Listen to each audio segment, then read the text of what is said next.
అసలు అందం అంటే ఏంటి? అది రూపమో, రంగో, అలంకారమో కాదు. ఏ ఒక్కరి జడ్జ్మెంటో, అభిప్రాయమో కాదు. ఒక కవి వర్ణనో, చిత్రకారుడి బొమ్మో కాదు. మరేంటది? అందమంటే గుణం. అమ్మాయి నయుండి చెప్తున్నా, I don't want people to call me beautiful.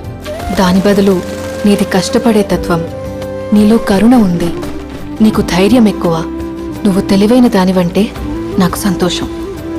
Address us by our qualities. MS Subbulakshmi అంటే భక్తి, అందం కాదు. మదర్ తెరెసా అంటే కరుణ, అందం కాదు. ఐన్ ర్యాండ్ అంటే తత్వం, అందం కాదు. సరస్వతి అంటే విద్య, దుర్గా అంటే ధైర్యం, గౌరీ అంటే తపస్సు, లక్ష్మి అంటే శుభం. ఇలా ఏ దేవతనైనా ఆమె క్వాలిటీస్ కోసమే పూజిస్తారు, ఆమె అందం కోసం కాదు. నీ గుణాలే నీ సంతకమవుతాయి, నీ అందం కాదు.